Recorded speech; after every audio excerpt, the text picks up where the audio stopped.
Welcome, everyone. We are Lumen. We build leaders and teams while training in continuous innovation. And today I'm here with Tirza, the CEO of Lumen, and Maya, the COO of Lumen. Welcome, both of you. Thank you, Kat. It's exciting to be here. Yeah.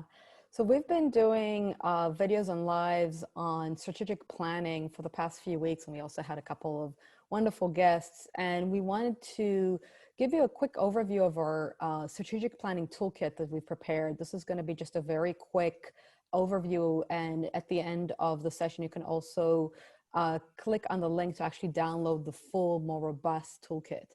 And we really are framing it in the ready for this.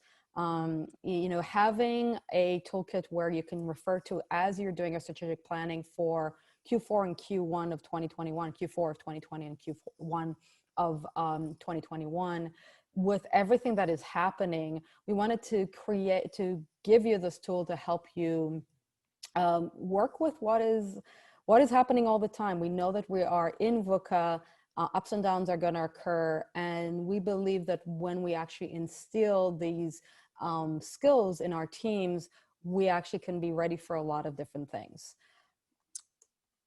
So the question that we are looking at today is, how can you create a coherent strategic plan when everyone is remote? I think people are thinking that because we're remote, we can't actually do really good strategic planning, because usually we would gather together in a room for a whole afternoon, or maybe a retreat. We'd have food, catering, all those good things, and we are not doing that now. But we are where we are, so let's actually uptool ourselves so we can actually meet the needs of the era as well as we can.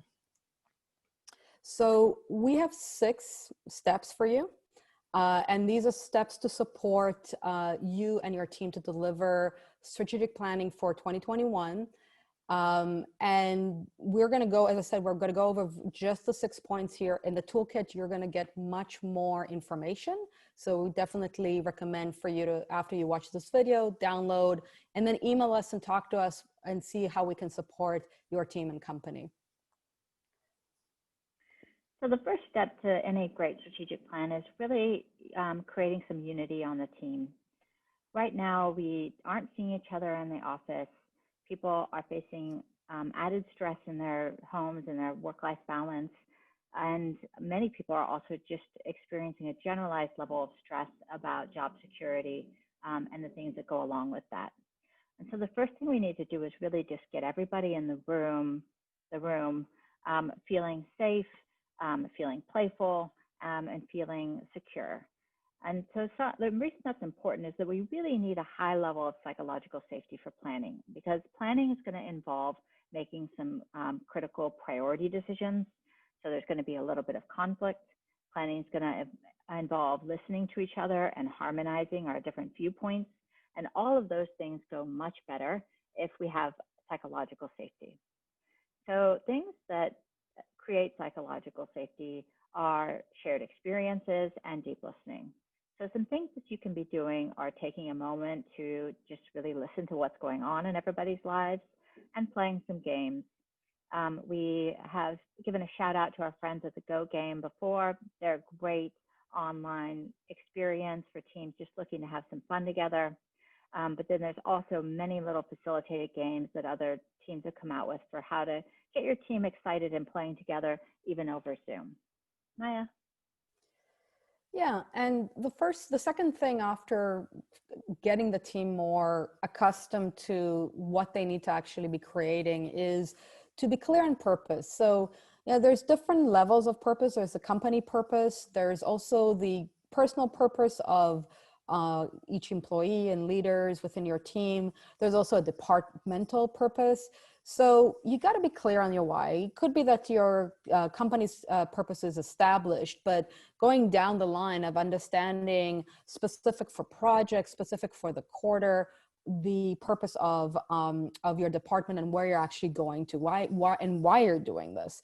And then if that is also clear, letting your team actually to voice their own personal purpose. And there's a lot of different exercises to do that. We're actually not going to go through them right now because actually that is a much deeper conversation, and we lead full workshops around finding your personal, team, and organizational purpose. So that's definitely not something we want to just hand it over on a quick workshop, but it really is something that we wanted to illuminate how important it is as one of your first steps as you're developing your strategic planning. So once you're clear on the purpose, the next place to go is generating an emotionally connected vision. So a vision is a time-bound picture of the future that really focuses on how it's going to feel and what it's going to look like when we're there. It's not about setting our targets or strategies. We'll do that later. When we're thinking about vision, it's important to think about, when is this vision for? Is this at the end of the quarter? Is this at the end of the year? Is this a 3-year or 5-year vision? Because all of those factors, that time-bound factor, will change what's possible within your vision. And the reason vision is so important is that the part of our brain that remembers things and the part of our brain that visualizes the future is actually the same part, such that when we're remembering the future, we're actually learning the resources, strategies, and skill sets that we're going to need to generate that outcome. In order to do a vision, it's useful to make sure that all voices get heard and everybody has a chance to contribute, but that what you come out with is one harmonized narrative statement. That's over to you. Thank you. And once you have that vision, the next step would be to actually create a clear portfolio of actions. So basically, what are the events, or maybe it's product launches or service launches, that are going to happen in the future, so you actually fulfill your expectations of the strategic planning. So ways of doing it is actually defining very defined milestones of, by this date, we're going to launch an MVP, or we're going to launch a service. And we're actually really focusing on 1 to 4 items like that. Usually we do not commit to more than that, because it's really hard, especially if we're looking at a strategic planning for a quarter. We say you underestimate what you can do in a year and you overestimate what you can do in a month. It's the same thing with 3 months, with a quarter. Keeping to a place that you can actually deliver on what you've expected is part of how you actually create the clear portfolio of action. So your team and yourself know what you're delivering, and also seeing to it that you can actually get there. Of course, there's always stretch goals. There's always ways to make it a little bit larger, but to be able to actually achieve what you set up to do. So creating a list and actually a robust scope of what you're actually going to be doing is vital. And to you, Tirza? And sometimes when we're doing our portfolios, we start to have conflicts on priorities, but often we find that if we really think about order of operations, it gets clear what should happen first. And then once we have our portfolio clear, we can move toward measurements. So these are often called KPIs. There's really no difference here. It's just important for all teams to have ways of tracking their progress. Some teams, this is much easier. They have very clear external metrics that they're trying to meet, like numbers of people on a mailing list, or sales actually has very easy trackable goals. For some teams, it's much harder to appreciate what progress looks like. And so finding some kind of measurement that's going to let you know that you're on the right track is useful for the team, but this is also helpful for individuals. People like to know how they're going to be measured and what success looks like for their role. So you can take this process all the way down to the individual. And then you create places to reflect and adapt. The idea that reflection and feedback is something you do once a year is actually not that healthy for the health and wellness of your team and your company.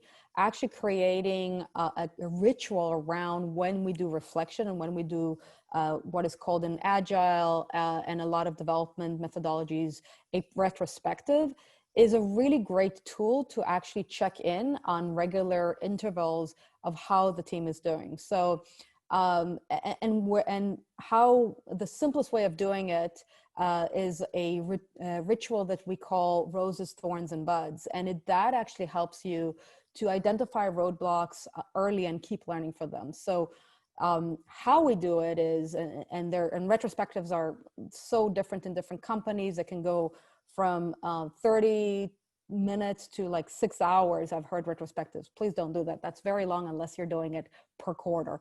But a simple way is a Friday touch-in where the whole team goes around. And you can even do it remotely with anonymous stickers, all these different things.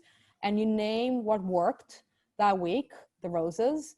You name what didn't work, the thorns. And you name what we can do better, or was a bud, a beginning of where we can actually take this idea or project to. So those are the buds. And the idea is to learn from our roadblocks and unblock them and discuss them in a healthy manner. And then also look at the buds. And the buds are usually what you bring into the next week, because that's something we can actually continuously grow. So how we grow as a learning organization is by taking those buds and continuously moving and growing them over the week so they actually flower into full roses. And then we actually can reassess where we are every week with our thorns, and we move through these roadblocks, and we continuously evolve over time. But it really creates a cadence and a ritual and routine for your team to know we're going to actually have a conversation on what didn't work, and creating, as we said in the beginning, psychological safety for your team will help them actually be open and talk about what is stopping them, or issues that they are seeing showing up in a safe and contained environment. And that actually really creates ongoing innovation, because when we are working together and we're transparent about what doesn't work, not only what does work, we actually learn together. And that actually is the secret for a lot of highly performing teams, is actually being able to have that occur in a healthy manner. So those are the 6 steps. Tirza, do you want to add anything else before we close out for today? No, I'll just go over these. So we are working with teams to build their strategic planning in the simplest form. That can be as simple as 4 90-minute meetings in which you come out with your purpose, vision, portfolio, and clear measurements going forward.